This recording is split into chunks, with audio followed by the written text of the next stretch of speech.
Cotizó 1.230 el dólar oficial. El gobierno el fin de semana había instalado que esperaba una cotización de 1.200, así que podemos decir que Milei y Caputo festejan efectivamente con la canción del presidente la batalla ganada en el día de hoy después de muchos días de perder. De todas formas vienen insistiendo tanto el ministro de Economía como el presidente como otros funcionarios a lo largo del fin de semana y a lo largo del día de hoy en que esto no es una devaluación. Bueno, el dólar está cotizando 12% arriba de lo que cotizaba el viernes pasado. Escuchen cómo lo decía Javier Milei en una entrevista muy larga, 1 hora y 10, que le dio hoy a Luis Majul. A ver.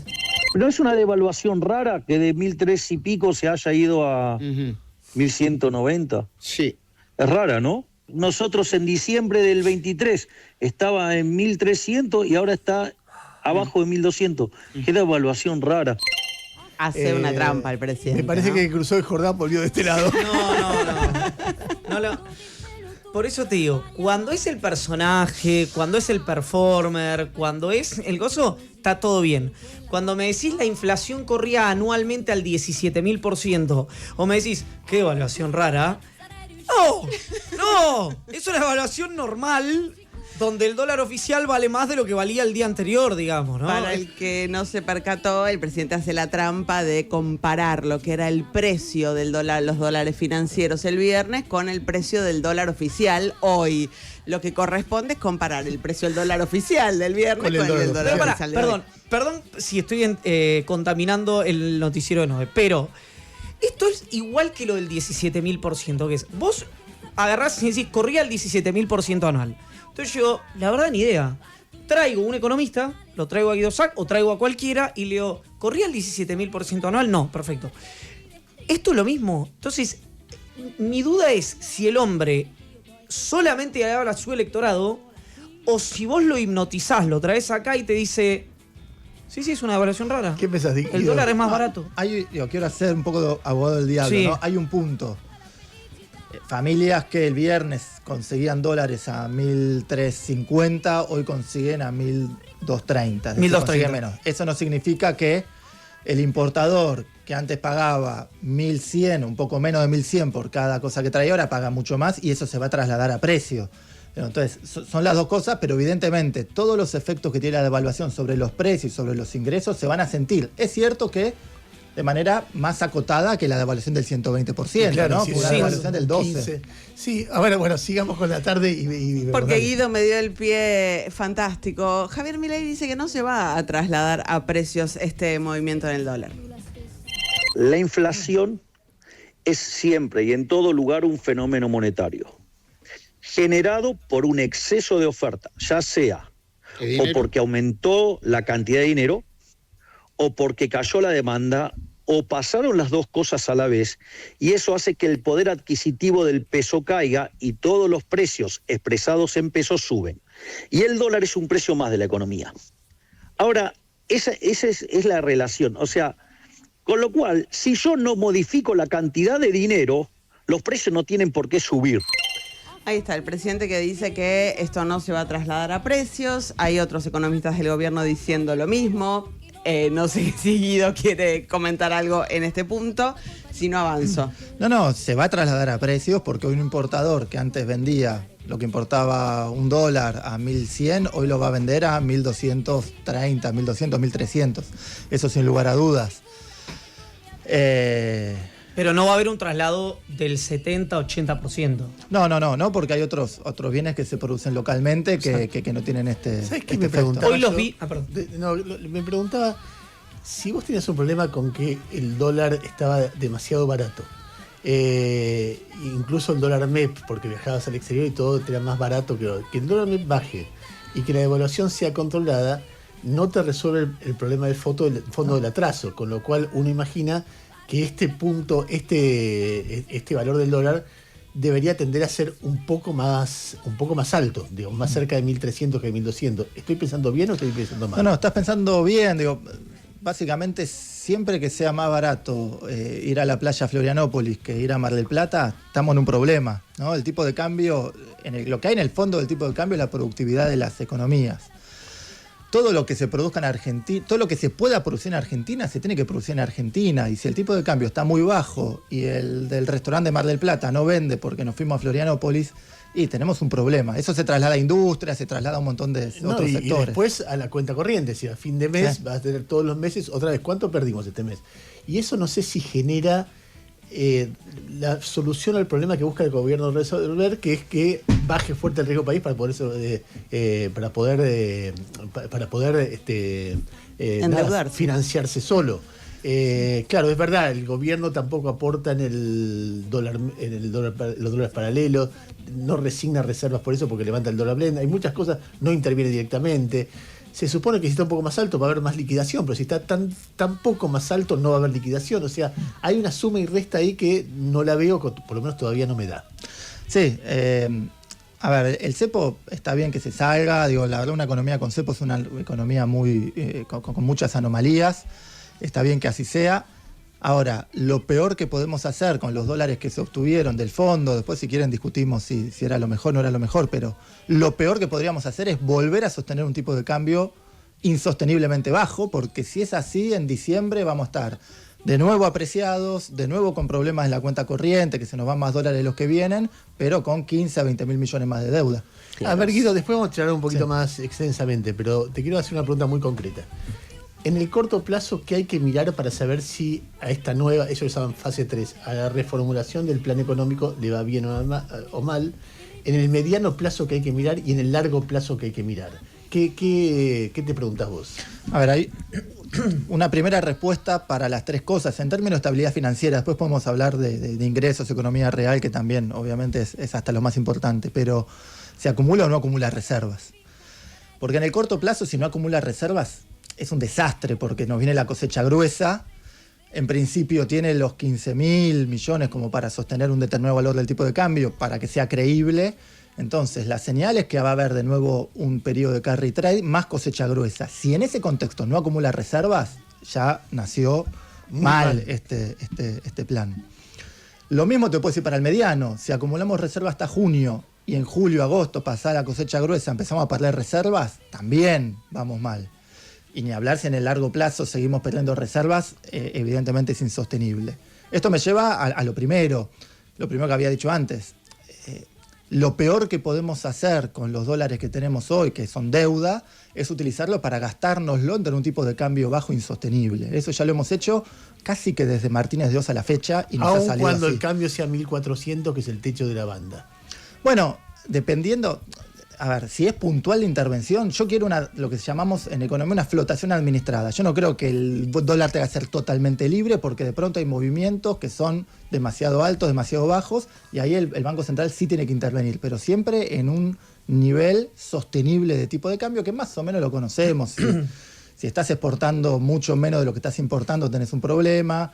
Del mismo modo, si estuvieras exportando muchísimo más, dices, bueno, ¿para qué exportar tanto? Vamos a consumir un poco más e importemos.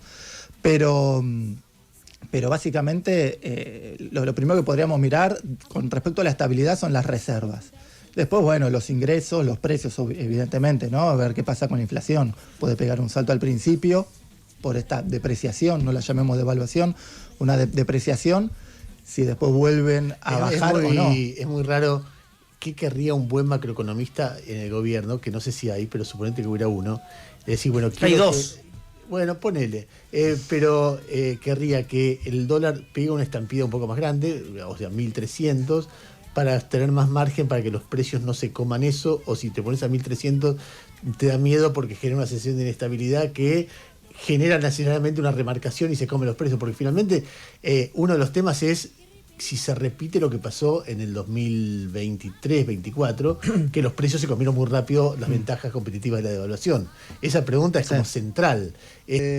A ver, Guido, ¿el país está mejor hoy que el viernes? No, está más o menos igual. Digo, de hecho, no ha cambiado nada.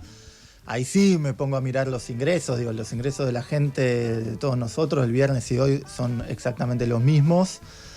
La inflación es más o menos la misma, seguramente hasta un poco más alta. El nivel de actividad de acá, el consumo, va a verse afectado por este aumento en los precios. De nuevo, yo soy muy enfático en eso. Todas las políticas de atraso de tipo de cambio terminaron mal. mal, hace décadas que venimos atrasando el tipo de cambio, porque claro, en el cortísimo plazo da una sensación de riqueza porque baja la inflación y los ingresos alcanzan para más, hasta que es insostenible y nos la ponemos contra la pared. Vos decís, ya lo viví un montón de veces, yo guardo la esperanza de que no volvamos a lo mismo. Ahora, este primer día que el gobierno festeja porque el dólar está en 1230, a mí me preocupa. ¿Por qué? Y porque si mantenemos este tipo de cambio en 1230, es un tipo de cambio bajo.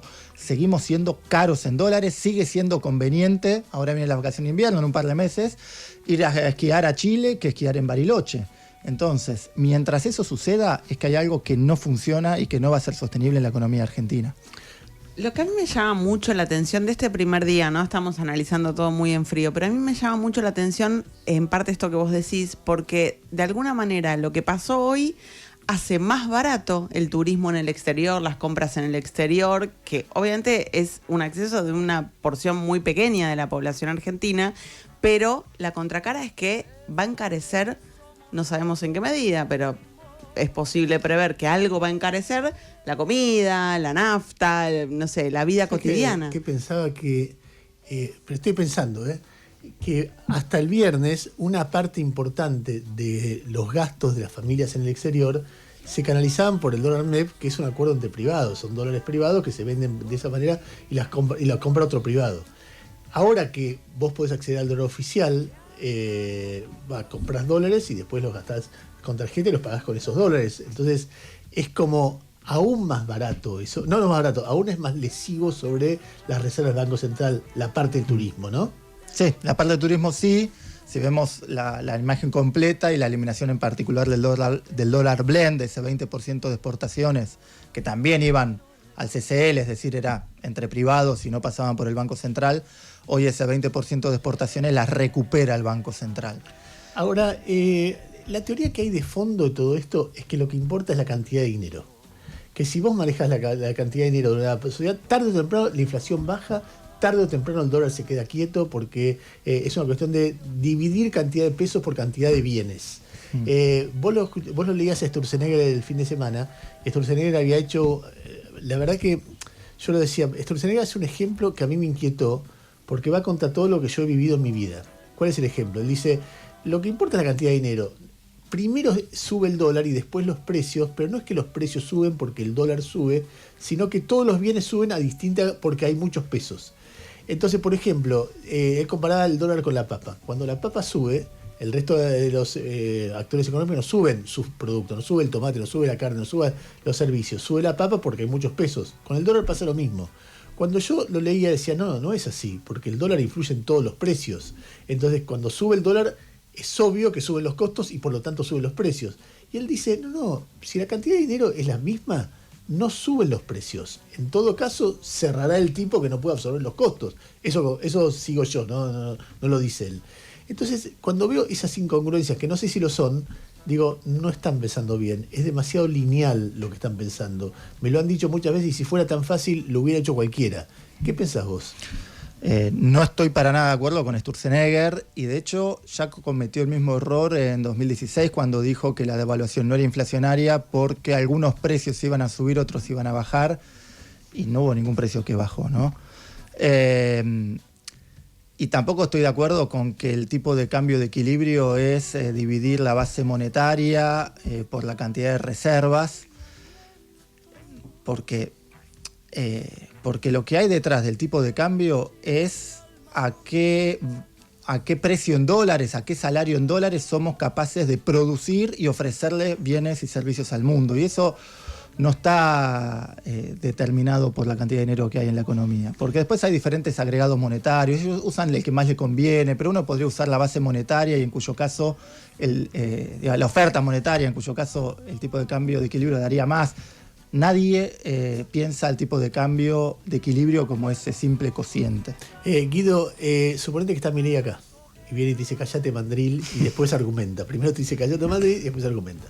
Y te dice, todos ustedes decían que el primer año en la Argentina la caída del PBI iba a ser terrible, que la pobreza iba a subir. Entonces no me hables de economía real, porque yo sé manejar la economía real y ustedes no. Con lo que estamos haciendo ahora, vas a ver que no hay costo, que no hay costo sobre los ingresos, no hay costo sobre la pobreza, no hay costo sobre el crecimiento del país, y en 6 meses nos vemos de nuevo y te voy a demostrar que es así.